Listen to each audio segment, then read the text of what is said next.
रायबरेली में भारतीय जनता पार्टी के द्वारा विधानसभा बूथ सम्मेलन का कार्यक्रम आयोजित किया। इस दौरान बड़ी संख्या में कार्यकर्ता कार्यक्रम में पहुंचे, जहां पर भारतीय जनता पार्टी पूर्व दर्जा प्राप्त मंत्री वीरेंद्र तिवारी कार्यक्रम को संबोधित किया।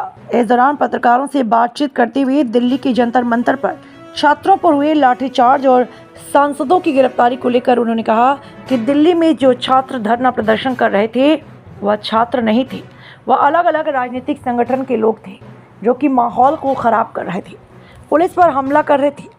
सीजेपी का धरना प्रदर्शन चल रहा था। कांग्रेस को लगा कि हमारी जमीन यूपी में खिसक रही है, उसी में अखिलेश यादव को लगा कि यूपी में अस्तित्व खत्म हो जाएगा, इसलिए कांग्रेस के आमंत्रण पर अखिलेश यादव पहुंचे। नीट समेत कई मुद्दों पर सदन में चर्चा करने के लिए सरकार तैयार है।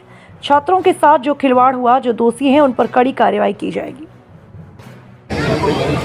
लाठीचार्ज पुलिस ने मजबूरन नियंत्रण करने के लिए, जो वहाँ दंगाई जैसा माहौल था, पुलिस पर हमला कर रहे थे। उसमें छात्र युवा नहीं थे, राजनीतिक दलों के लोग थे जो माहौल को अशांतिपूर्ण करने के वातावरण बना रहे थे। वो धरने काम नहीं कर रहे थे, देश में अशांति करने का मैसेज दे रहे थे। प्रशासन के साथ साथ पुलिस के कितने लोग घायल हुए हैं, सैकड़ों लोग घायल हुए हैं। अखिलेश जी कह रहे हैं मंत्री इस्तीफा इसलिए नहीं दे रहे हैं कि उनका पोल खुल जाएगा कि कितना भ्रष्टाचार हुआ है। मंत्री के इस्तीफे का प्रश्न ही नहीं था। कल जब सीजेपी का धरना चल रहा था, धरने का नेतृत्व करता माननीय स्वास्थ्य मंत्री पूर्व राष्ट्रीय अध्यक्ष जेपी नड्डा से मिलने आए, वो संतुष्ट परसों हो गए थे।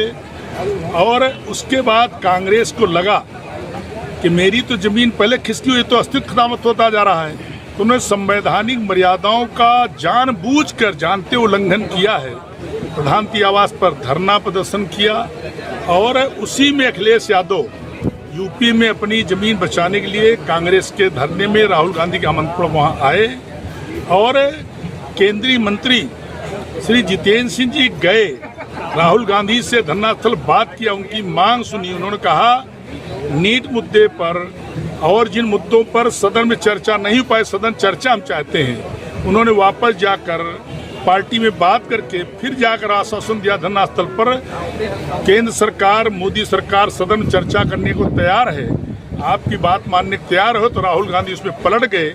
अखिलेश यादव उसमें तब विषय आया कि हम धर्मेंद्र प्रधान का इस्तीफा चाहते हैं। धर्मेंद्र प्रधान इस्तीफा कोई उचित नहीं था।